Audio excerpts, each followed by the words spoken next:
दोस्तों, चाहे पूर्व सेना प्रमुख नरवाणे साहब की वो किताब का वो अंश जो प्रधानमंत्री नरेंद्र मोदी के लिए मुश्किलात पैदा कर रहा हो, चाहे वो हो, चाहे एप्स्टीन फाइल्स में अनिल अंबानी और भाजपा नेता और मंत्री हरदीप पुरी की मौजूदगी, प्रधानमंत्री नरेंद्र मोदी का जिक्र होना एप्स्टीन फाइल्स के अंदर, इन तमाम मुद्दों को लेकर राहुल गांधी ने भाजपा की कमजोर नब्ज पर हाथ रख दिया है।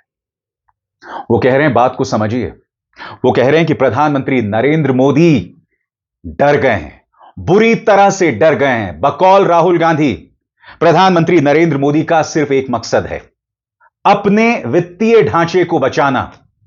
और वो वित्तीय ढांचा क्या है? वो वित्तीय ढांचा है गौतम अडानी का।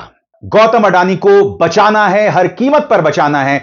और यही वजह है कि भारत ने इस डील में समझौता किया है।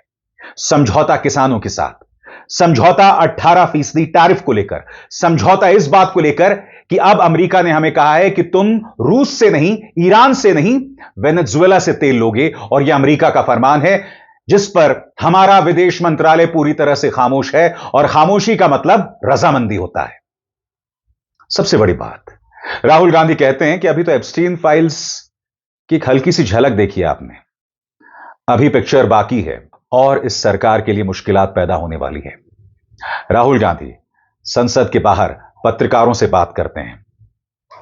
लंबी बातचीत है, मगर मैं चाहूंगा आप सुनिएगा किस तरह से राहुल गांधी सरकार की बखिया उधेड़ रहे हैं। नतीजा यह है कि भाजपा के नेता गाली गलौज तक पर उतर आए हैं। उनका प्रचार तंत्र राहुल गांधी पर बहुत ही बेरहमी से प्रहार कर रहा है, वो भी तथ्यों के बगैर। सुनिए राहुल गांधी ने किस तरह से प्रहार किया। मैं 3 चीजें बोलना चाहता हूं। पहली चीज बोलने नहीं दे रहे हैं, मोदी जी घबराए हुए हैं। आपने देखा जो ट्रेड डील 4 महीने से रुकी हुई थी। 4 महीने से कुछ बदला नहीं।